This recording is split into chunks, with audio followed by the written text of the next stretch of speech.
Hey there, rock stars. Welcome back to another episode. Today we have Heather and Katie from In the Black Billing. They are a medical billing company that hyper specializes in the physical therapy space.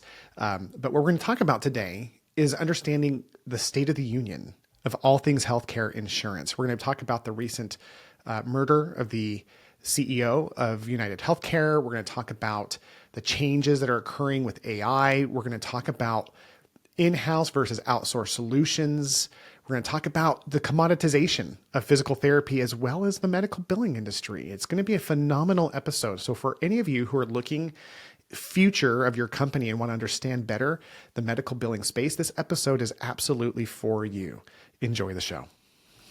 Heather and Katie, let's go through like a state of the union on how insurances are operating now in 2025.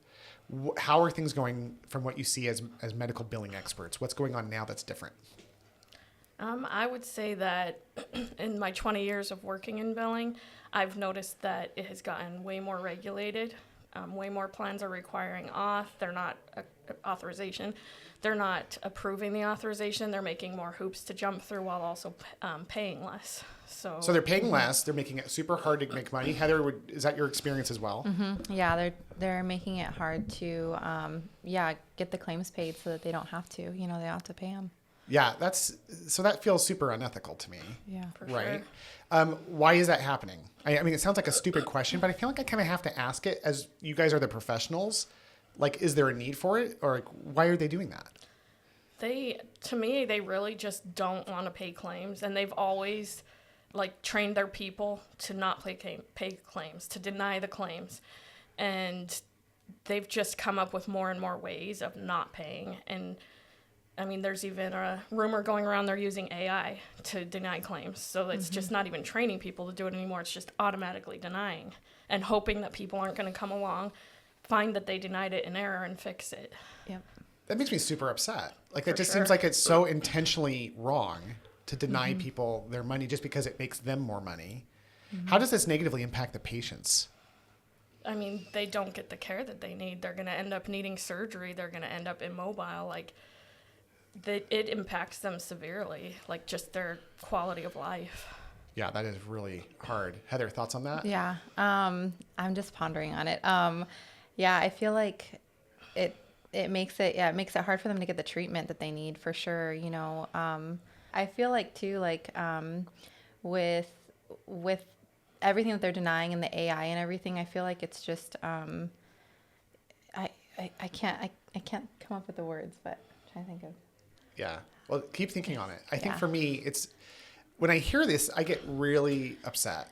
It really that's what it is, irritates too. me that this is what's happening because, having been a PT practice owner all those years, I knew it was wrong, but I also I feel like what they do is they put a lot of blame on the providers. I always felt guilty because I never felt like I could meet all the standards. I met someone by the name of Helene Farron once, who's this physical therapy guru and an amazing woman. And she once told me, she goes, "Hey, Will, no one can be 100% Medicare compliant." And what really got me about that was that my training in PT school was if I'm not Medicare compliant, then I'm committing federal fraud. I am breaking not just my ethics, I'm also becoming prison worthy. It makes me a felon. It makes me so mad because for years I would lose sleep. Like, crap, did I bill that correctly? And what ended up happening was I was underbilling because I wasn't willing to sacrifice my ethics. And then later as a PT owner, I would find that I would bring people in to work with me and they were chronically underbilling. And when I learned how to bill correctly, they thought I was being unethical. So yeah, from you guys being in the billing perspective, you guys really have a different kind of passion to, I don't want to say stick it to the insurance companies, but to really fight these things. Katie, where did that come from for you? Oh, it came from my first job in the billing industry. So I was appalled. I had never done anything having to do with insurance. I'd never even had my own insurance at the time. I was in my early 20s. And I was appalled when I started working in the physical therapy billing space at how little the insurance is paid and how much they fought it. Yeah. And I was like, these patients need the care.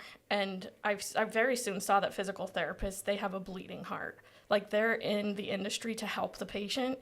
And so even if they know the insurance isn't going to pay, they're going to treat the patient. Yeah. Because they care. Seeing that they're putting their all into it and the insurance is just denying just to deny, I mean, it really fought against my sense of justice. And yeah. I was like, I can't let this continue to happen. So I love that sense of justice that you have too. It's something that when I met you, it was something that was very evident, but I didn't learn about the roots of that until later, because you have a long-standing passion for the underdog overcoming the suppressive forces out there. Tell us a little bit about where that came from. Well, I would say it just came from the way I was brought up, and just my parents are two of the most honest, integrous people you'll ever meet. Yeah. To the point where my mom would over pump on the gas station for 5 cents and bring it into the gas station, and they would be like, what are you doing? So they were just so honest, and so there was just always this sense of justice and right. And to see people literally being robbed, I mean, I can't just sit back and watch it. Yeah, for sure. And you have this incredible passion for American history. Your family has the most passion for American history that I've ever seen. You guys have celebrate 4th of July probably better than Christmas, right? Oh, yeah. We have a very big 4th of July party every year, to where my nieces and nephews are excited in the way they're excited for Christmas. Like, can you believe it's the 4th of July tomorrow? So we have a big celebration. We even have a citizenship quiz that we administer at our parties, just to... That tells you something. You're administering citizenship quizzes at your 4th of July family parties. I love that. Yeah, because it's just, to me, the privilege of being an American, born an American, was so huge to me. And I got to this point where I realized that people in America tend to take it for granted. Yeah. And I thought, could I pass a citizenship quiz? And that's kind of where that came from. And so we study, we learn, and it's like, oh, are you ready for the test? Right. So I don't know. Well, it's about taking that membership of our country so seriously and not taking it for granted. Mm-hmm. I think the biggest way people can learn about how grateful they should be to be Americans is to travel. Sure. I've been to almost 40 countries, and some of them are like even Switzerland, not just poor countries like Mozambique, but like Switzerland, where they have everything is like streets of gold and clean and beautiful mountains. When you're in it, you're like, this still isn't America. And I can go through those reasons, but do you feel like there's a connection between your passion for, the American Revolution and this thing called fighting insurances? For sure. And it all boils down to our purpose, which is to help our customers create life, liberty, and happiness. Yeah. That's in the Declaration of Independence. It's what America's about. Like, we have the liberty, the freedom to create life and liberty and happiness in any way we see fit. And a lot of people do not have that. Everyone calls it the American dream, and we can decide what we want to do, where we want to do it. And so when I see this life, liberty, and happiness being taken away from not only the PT owners, but the patients, it goes against the American way. It really does. And so it's funny because I always make the joke that in today's world politically, you can't say anything without offending a certain group of people. Like, we've gotten to that point as a country. We've always had a difference of opinion. It's part of what's made us great, with different points of view, but we've gotten so tribal, and there's so many like classifications now of political, but it really is like two sides. It's kind of how it feels. So if you say one thing, you're going to offend somebody, but you can say insurance companies are evil, like something really heavy, and people go, yeah, that's about right. And so I don't want to vilify the individuals within these companies. Yeah, for sure. I think we're talking about the system, right? Yeah. Mm-hmm. But would you say that the insurance company systems are broken? Seems too light. Evil seems too religious. Like, how would you classify the insurance systems that we have in the United States? How would you describe them in terms of like their effectiveness or ineffectiveness? Or I would have to say they are very ineffective in the purpose of them. The purpose of insurance is that when you have a problem, a physical ailment, you can get the help that you need, and you're paying your premiums every month. And then when you go to get the help and actually use that, you don't have it available to you. You can't get the help that you need. So to me, it's for sure completely broken in my mind. And just, to me, every single time we fight a claim and get it paid, we're fighting back against that. And when I was working for various companies, I was like, I think my reach needs to be bigger. Yeah. Because I could help this individual company, but there were so many PT practice owners who went to school to treat patients. That's their passion. And they were getting bogged down by billing, almost going out of business, whether it's a biller that didn't know how to fight the insurance companies or one who was just kind of dishonest and not really doing it. Right. And so that's my way of fighting back, because it's a broken system and people aren't able to get the care they need, even though they're paying super high premiums in order to have that protection. Yeah, it feels almost like this David and Goliath kind of fight, right? Like where you just have these big insurance companies with all their money and their insurance. Why do you like fighting it, Heather? What do you get out of that?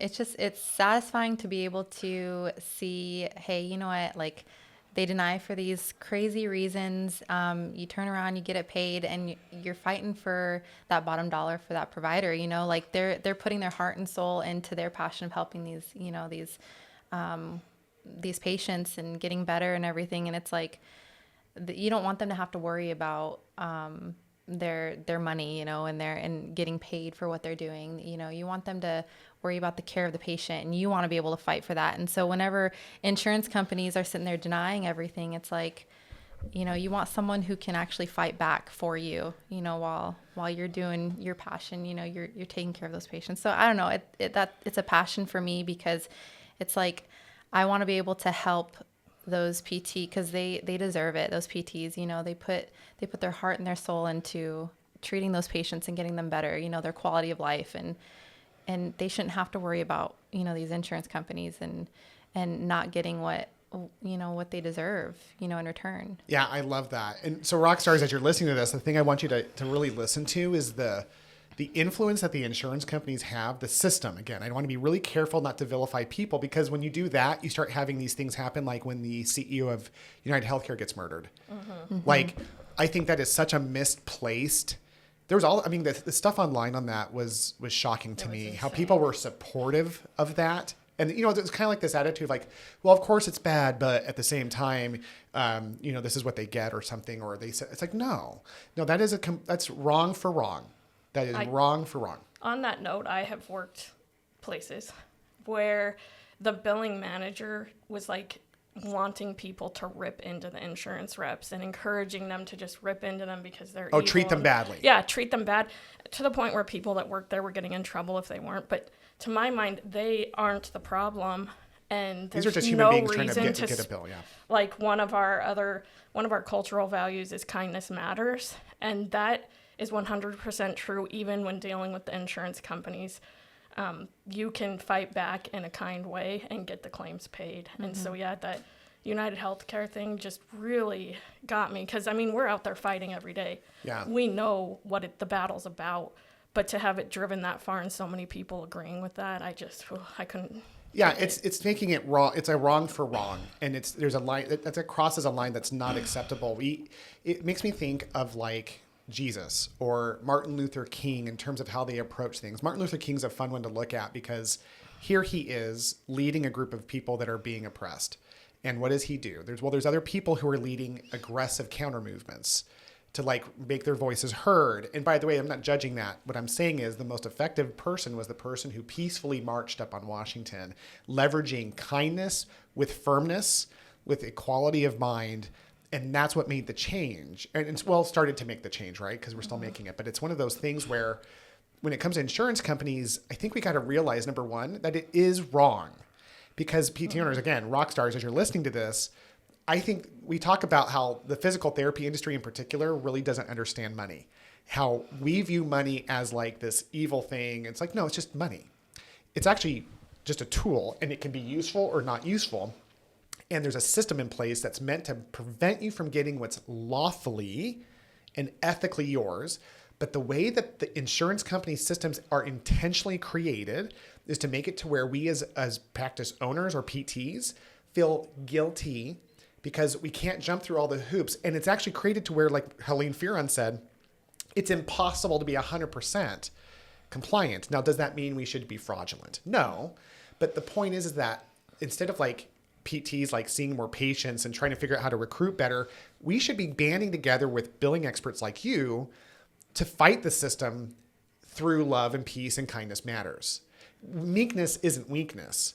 it's the lack of communication and effort that's causing a problem here. And I think that as we're talking about this, it just gets me really clear because you guys are on the front lines. I think of billing people, whether it's an outsourced or in-house company, as the frontline warriors against this broken system that is causing the majority of all of our problems in physical therapy. If we got paid what we were owed, we could recruit easier, we could scale better, we could save the system money because they're not getting opiates. So with all that being said, you guys are obviously very passionate. I think that was one of the things that surprised me when we started working together was this idea that like you guys would get together and go, I got reimbursed from Aetna. Heck yeah. And everyone's like, hooray. And I'm like, I never saw that side of it on the PT side. I just saw this outsourced billing company that was like, I always wondered if they were doing their job. Right? So let's get into that. PT owners right now are fighting this fight. They have to make the decision. Do they go in-house? Do they go outsourced? What you guys are an outsourced billing company. I will tell you very directly. I was raised in a network of PT owners that were like, dude, you never want to outsource. Why do you guys think people say that? Because they've probably seen people who've been burned and they feel like it's more out of their hands and they can't control it as well. Yeah. So it's true. I think that's the fear is they don't know who's working their billing. They don't have control over who's hired for it. So I think that just scares them. Yeah. But to my mind. Yeah. Why do you think, make a plea for why they should bring it out or they should send it outsourced? To my mind is you're going to have all the tools that you need to fight those claims and to get every claim paid with less worry on your plate. You don't have to worry about hiring the billers, finding high quality billers, because if you don't know billing, how do you hire high quality billers? So just putting it in the hands of people who have been doing it for me 20 years, Heather 16 years. I just think it takes more off your plate and makes it so you can do what you're passionate about. And with In the Black, I'm just specifically because that's my company, we give the PT owners what they need to hold us accountable. Yeah. And you don't always get that, probably almost never, in an in-house solution. It's just kind of this vague, mysterious thing. Am I collecting what I should be collecting? But we try to make it easier for them to hold us accountable. So accountability is a big part of this journey. Mm-hmm. But I will tell you, it's cheaper, isn't it, to do it in-house? Heather's hesitating on the cheaper side. Because that's a big thing of it. Like what people are going to pay anywhere between 4.5% to 10% for their outsourcing of their gross collections. So I can bring it in-house for 2.5%. So when you're hesitating on the, what do you mean? I think yes and no, because if you hire someone who doesn't have that knowledge behind it, you may not be getting what you really could be getting. So you could be collecting more if you have someone who's got a lot of knowledge and like background in that, versus hoping that one person or that couple people that you have has that knowledge to fight all those claims and, do it that way. So I love it. Let me ask you this. Is there situations where it does make sense to bring it in-house? I don't know. I can't think of a situation why it would make more sense. I mean, interesting. Transparently, I'm going to do this in the introduction. I'm going to reveal that I'm one of the owners of In the Black, right? And the reason I'm being so aggressive on this is because it is my company. So I want the audience to get a really balanced shake on that. And so for what I tell people, for me, when I talk about like in-house or outsourced, is the number one thing that I was taught by a mentor was that we should outsource every single part of our business that's not core to what generates revenue, because anything else is a separate business.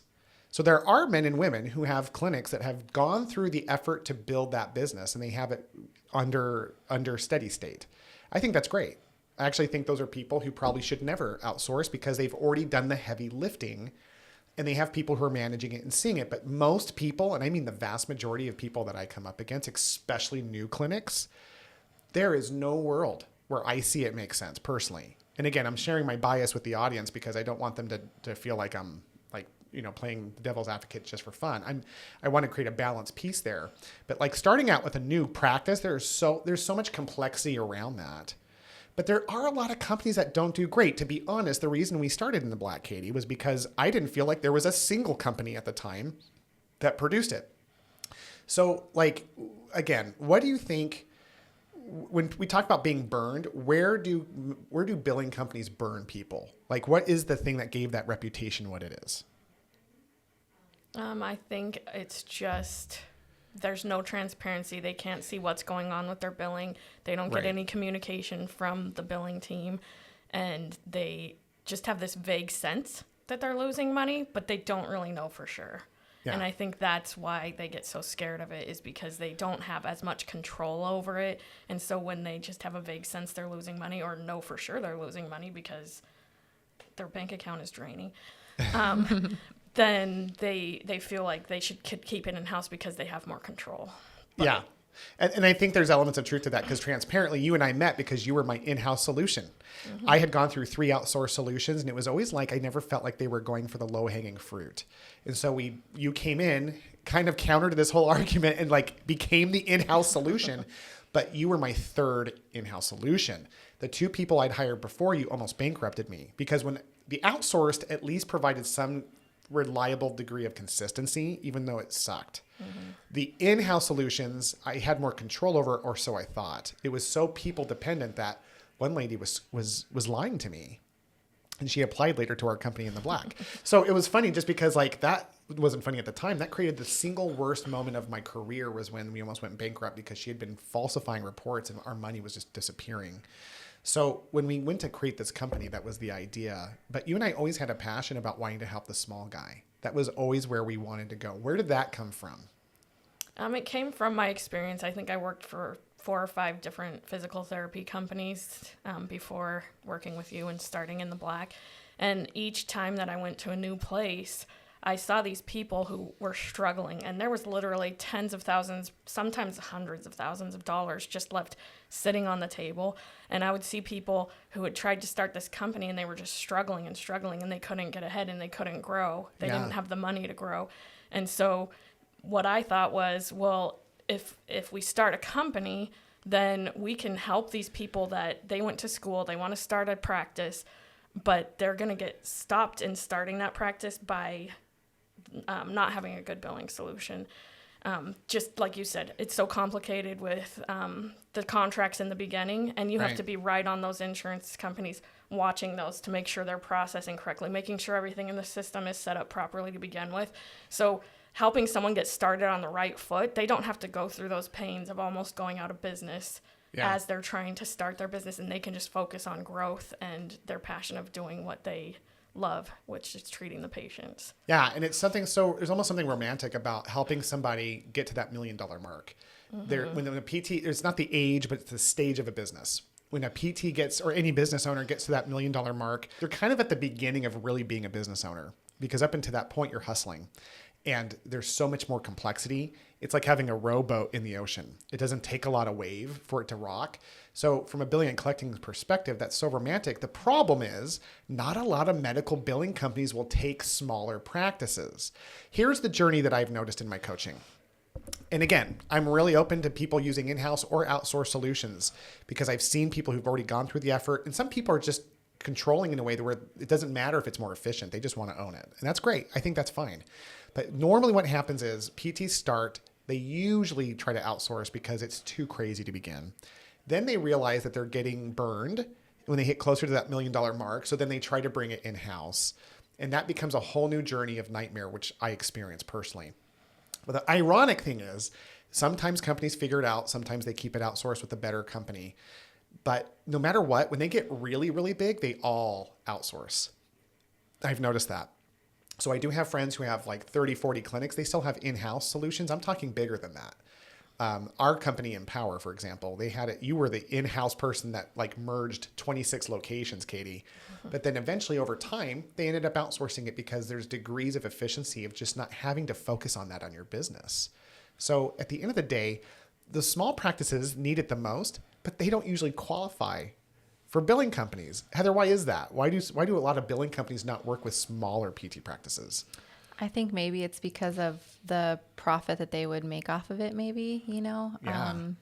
Actually lose money on it. Yeah, pretty much lose money. Yeah, exactly. It's, because it doesn't matter, even if you're charging 10% of $200,000 a year, is it's a very small margin between like 4.5% to 10%. So small guys girls shouldn't even care about that. Yeah. And because technically in the beginning, it takes more work. It takes more work on the billing side to get a company up and going, because there's so many complexities in working out the kinks of the contracts that they just created and working out the kinks in the system. So there's more work and not a lot of reimbursement. And yet that's always been my passion and what I've wanted to do. So it's kind of been like a hard thing. Hey, rock stars, are you having a challenging time recruiting, retaining, or training your people? Then man, am I excited to tell you about the Rockstar Summit. Guys, this is my personal event that we are launching on March 1st and 2nd. It is going to be 2 full days of nothing but workshops on how to solve recruiting, training, and retaining problems. It's very heavy on the recruiting side. We're going to show you where to find candidates that no one else is accessing so that you can get a leg up in the industry and grow the business that you deserve. So again, that's March 1st and 2nd. Please go to www.rockstar-summit.com to learn all about the details. I will be there in person teaching some of the classes, but we have experts from across the country coming as well. You do not want to miss it. I hope to see you there. I think the problem is that in the medical billing space, they suffer very similar in the way that the physical therapy practices do. And it's both because they're insurances. They're based on medical insurance reimbursement. If the billing company is tied to the reimbursement of the PT practice and the PT practice doesn't have great margins, well, guess what? Billing companies don't have great margins. I don't know why I didn't research that before we started this company. But I was like, because what it was, Katie, I knew you would do better than anything else that was out there. So that's why I wanted to build this with you. Because it was like, Katie's going to do it right, and you have. And it was a shocker when I realized, wow, these are thin margins. These are not high profitable margins, and it makes sense because we're tied to them. So it's just interesting to me to think about how the billing companies as an industry have become what they are for the same reason the PT companies have become what they are. I think most PT billing companies or any medical billing company usually starts with a really good heart in place. I think they intend to do really well, but the margins are so poor that they end up doing the same thing that PTs will tend to do, which is like, just fit in more patients. Well, what do billers do? They'll tend to outsource their billing to maybe overseas, not people. I have no problem against outsourcing overseas to individuals, but other companies overseas where the owner and maybe the PT billing company owner doesn't even know who's working the account, right? Where do you see industry-wide? That was my opinion of where we've gone off as a PT billing company industry. Where do you think what other problems do you see in the industry with other companies? Honestly, I think and I know this is going to sound like me just wanting to make more money, but you promoting in the black, yeah. No, like when people charge less, like someone's charging 4.5%, that's all well and good until the money's not coming in the door because they can't afford to pay quality people to do the work. So I think that's one of the ways where I see it go off. And that's a literal truth because we've struggled with the recruiting and finding good people, and if you're starting a new company out, a new PT practice, and you're charging 4.5%, how do you put in the quality work that needs to be done to get them up and going? I couldn't agree more. Heather, thoughts? Yeah. No, for sure. Quality. I feel like you lose that quality when you are lower in your percentage there. I feel like you get what you pay for, I guess you can say. Yeah. It's so true, but PTs don't think that way because why? They're thinking, well, I've got this thin margin already. Why would I pay more for a billing company? And it's so true that in economics, we call this the race to zero, the race to the bottom. So it's how to commoditize or marginalize any industry. Is that how do we compete as a business? And this is true for PT practices, rock stars, as well as medical billing practices. So pay attention on both levels because both of these matter to you. Is that if for me to be successful, I've got to stand out. How do I stand out? There's only 3 competitive advantages that have ever been identified in the business world. I can do it cheaper. I can do it faster. I can do it better. So PT practices, let's use that as an example, and then we'll bring it back to billing. What do PT practices say? Oh, we have quality care. Quality care, quality care. You can't quantify that. I mean, you can try to with photo and other types of programs, but the public doesn't know about that, so it doesn't matter. So quality, faster. Okay, can you truly say that you can treat patients and get them better faster in a way that you can communicate that to the public, right? So what we end up doing is doing it cheaper. At the end of the day, we do it cheaper. And you have a company called an insurance company that's trying to not pay you already. So you have PTs coming out of school wanting more. You have insurance companies paying you less. And so we end up filling in the gaps with just treating more patients because there is such a demand for it. Same with billing companies. They're all in it like, how do I stand out? Well, how can I show that I can do it cheaper, or how can I do it faster or better? So it requires the billing company to educate their PT owners how they're doing it better, which is what I think you guys do. Honestly, I think the reason that we've been so successful all these years when we grew so fast was because we were good at communicating that. But when everyone goes to cheaper, we all lose. When everyone starts cutting their fees, well, they're not doing that by providing better quality billing. They're doing that at the expense of the results. And the PT owner doesn't care because they're getting 4.5% and they don't know enough about their billing to know that they're leaving chips on the table. So how do you guys educate the PT owners? Like, what do you do to help show them where their money is? So what we do is we take and we create a calculation that shows how much we should collect in a month based on their productivity, based on their actual productivity. Because I've actually sat in on another billing company's billing call with the client where they said, hey, we collected 2,000 more than last month, but should they have collected 10,000 more than last month based on the productivity? There's nothing said about that. Yeah. And so what we do is it's a rough calculation because, as everyone knows, you can't rely on insurance companies to follow certain patterns religiously. Right. But what we do is we take the productivity from the previous month, take your average collections per visit based on your payer mix to determine how much we should collect the following month. Right.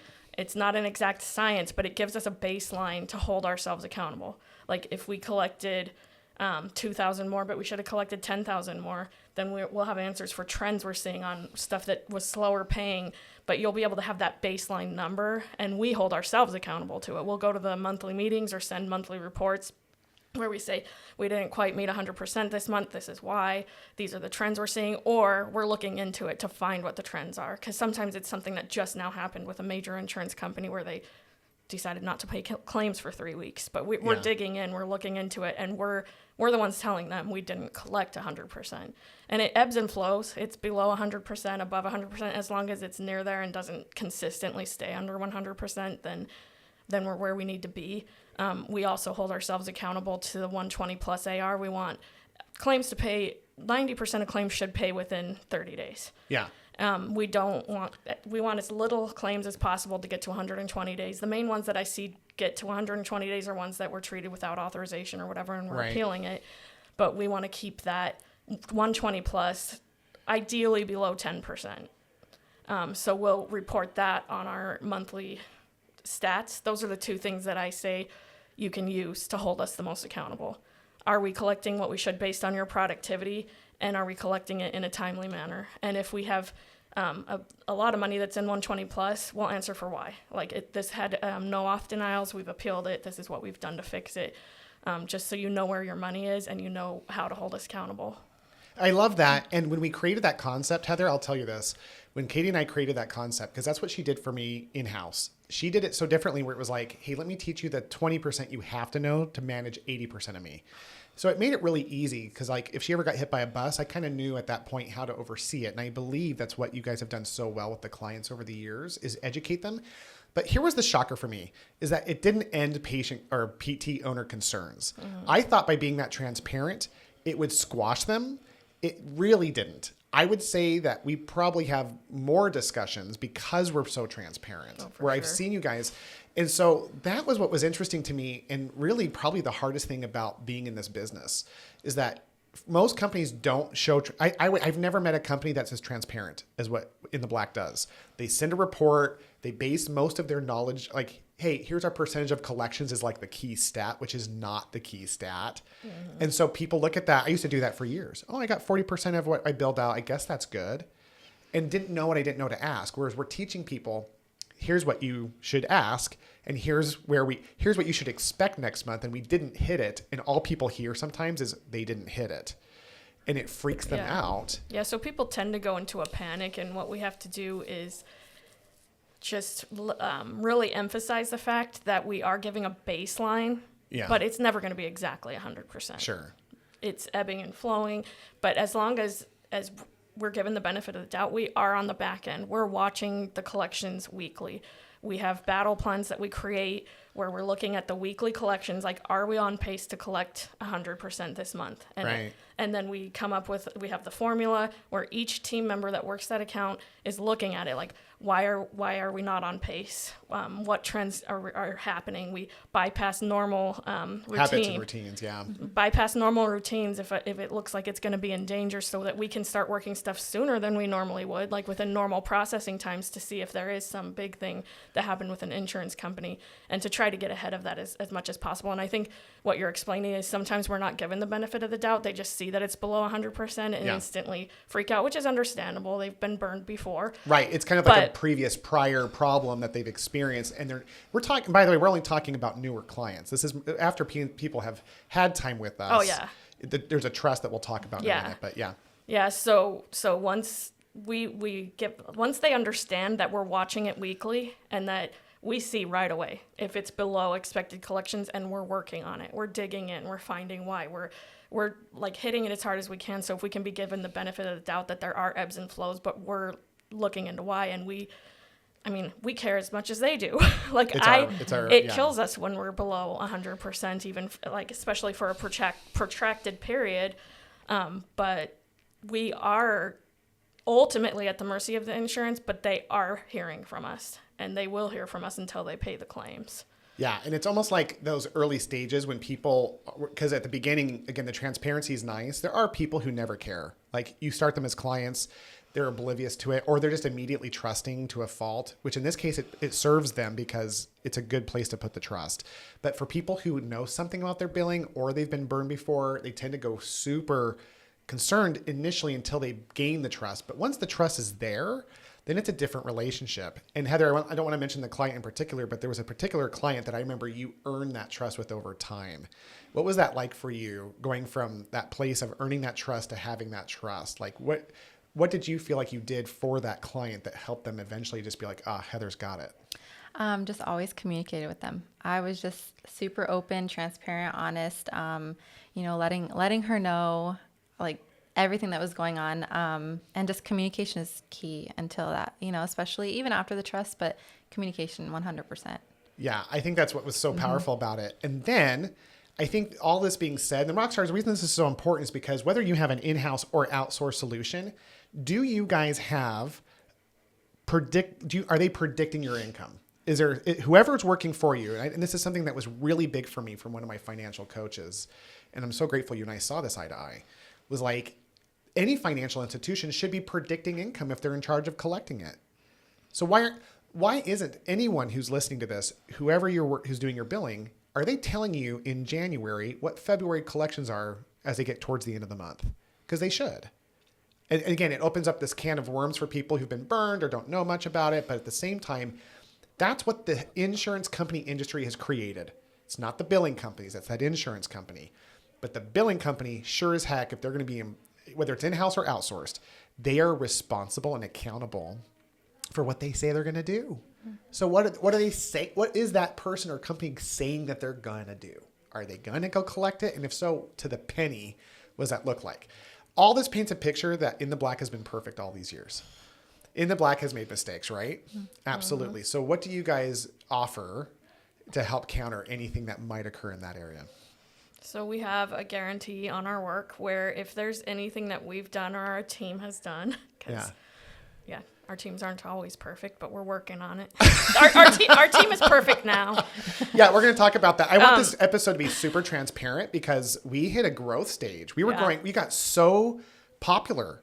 It just started flooding in, and we hit a stage where literally we had so many employees that layers of leadership became complicated and billing got sideways. And there were some mistakes that we made. Yeah. We also have very high standards for our team members and who we want on our team as far as work ethic and honesty.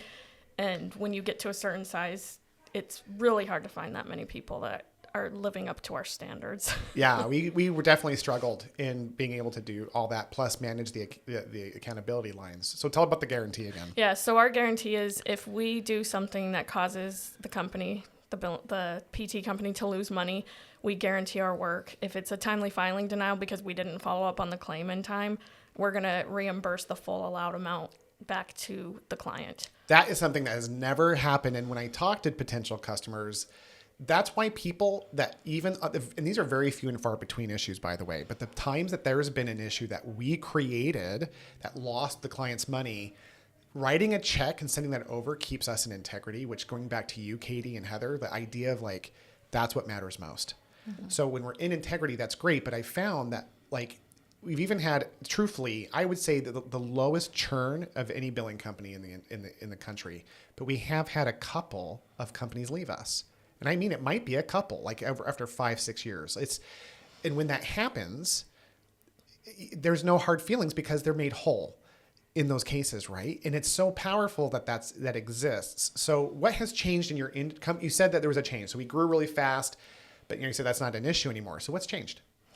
What's changed is last year we created a partnership with a company called Athelas that has harnessed AI to be able to bill. Yeah. So they use the technology that the insurances are using to deny claims to fight back. And they're crazy good at it. They're really good at it. Like, I've been blown away just looking at their systems and their processes, talking to their clients that have been working with them for a while. Yeah. So we were lucky enough to partner with Athelas, and what we've created now is what's called the Accelerator Program, where we've pared down like how many clients we have, and we're working with just smaller clients that are sub 1 million to build them up to 1 million so they can qualify to work with Athelas. And so yeah, so In the Black focuses, as the initial dream was about, on smaller practices, even though they're not very profitable, but they get access to the best of the best of the best of the In the Black team members.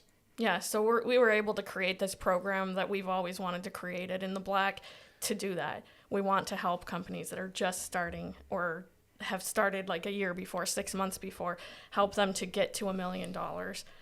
So we're taking on 10 new clients this year, and I'm just really excited because, like I said, that's always been my dream. It's been our dream to be able to help people, but it wasn't feasible with our structure before. No, because we had to take larger companies, and we love those companies. Yeah. But it was great. And by the way, when we say partnership, Athelas doesn't own In the Black. No. Athelas is its own company, but they were able to structure an agreement to where we could focus on smaller companies and then graduate them to Athelas. Not that they have to go, but it's like, we were worried about AI when we were a standalone company for 5 years. We knew it was coming. And then I'll never forget the day that a good friend of mine, Angie McGilvery, sent me a text and said, you guys got to check this out. I think that they're the AI solution for billing. And it was. I flew to Silicon Valley. I got to spend time with 20 to 30 of their clients. And they're like, yeah, man, they're just like any company. When they started out, they were rough, but we're getting claims turned around in weeks, not months. We have the best cash flow we've ever had. It's taking, they reduced 80% of the human part of billing, which to me is so exciting as a PT owner and scary as a guy who owned a billing company. It was like, AI is coming, they're going to wipe all of us out. And it's like, no, we were so smart, you and I, to like, they're complimenting ourselves on camera. This idea to like reach out to them. And what was cool is they were reaching out to us at the same time because they've been asking around, who's one of the best billing companies in the industry? And it was In the Black. The biggest complaint was that we weren't accepting clients, because once we got too big, we stopped taking clients because we were starting to recognize we were starting to screw up. Mm-hmm. And I love that I love that we're talking about it now, that like, hey, it wasn't perfect at that point. So we readjusted. And now it's like there's 18 total companies we can work with. We only have 10 more slots left. So this isn't for most of you. This is why it's not a sales pitch for In the Black, because 99% of you, this won't even apply for. Is just the idea of understanding in today's episode where we are in the industry, what's coming technologically, and what the benefits are of in-house and outsource solutions. But for people who are starting out or have less than $800,000 or $1 million in revenue, you guys are taking 10 clients, and I think that's phenomenal. because they will work with the very best people, and we guarantee everything in that regard as well. So I think it's a very exciting time for In the Black, very exciting time for new potential PTs to be building. In our journey, we helped a handful of people start out and grow. What was that like for you guys? It was exciting. It was exciting to be a part of their success too, and yeah, see where they could take it, just exciting to be a part of that. Yeah, that growth was powerful. Yeah, we had a company that we started billing for them. Their very first telehealth patient. They didn't even have a brick and mortar business yet. And now they have 3 clinics and 13 and a half They're opening providers. another one as well. They're opening another one. And just to see that's what I always wanted to do, and to know that we're going to be able to do that more now, it's exciting to me. Yeah, and for what's funny is, for me, as you guys know, I love business. My favorite part is the launch. I love the concept, organization, and launch of it. And then it gets to a size where it becomes really nightmarish for me. And that's when I need someone brilliant to run it.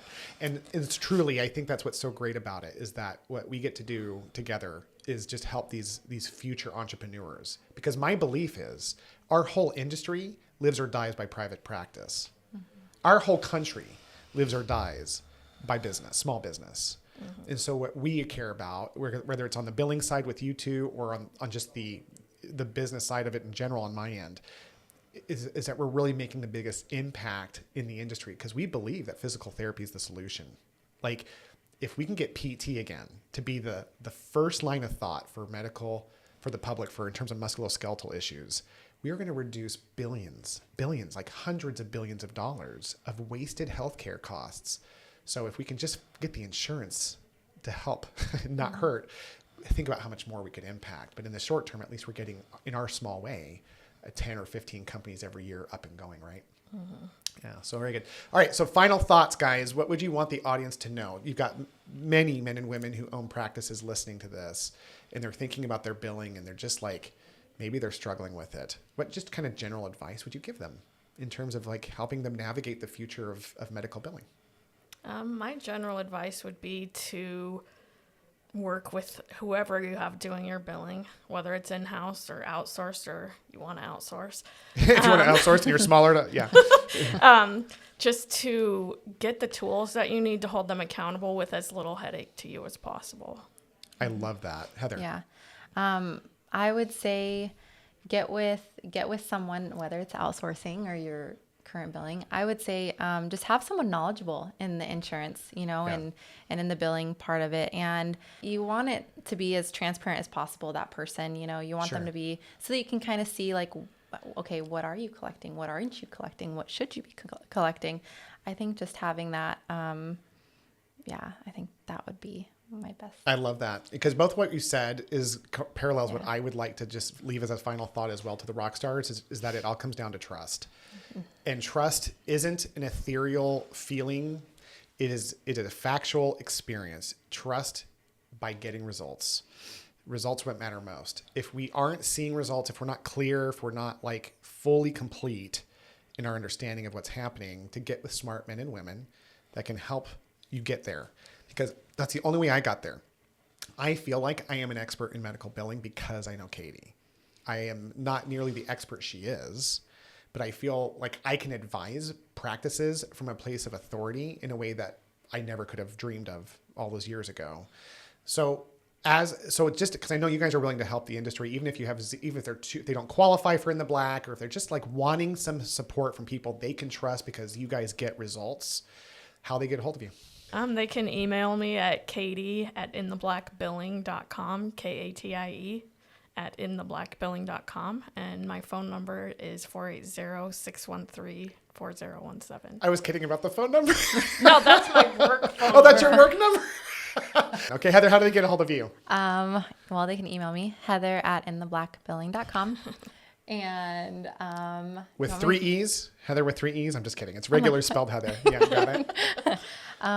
Do we need the 480-741-8549?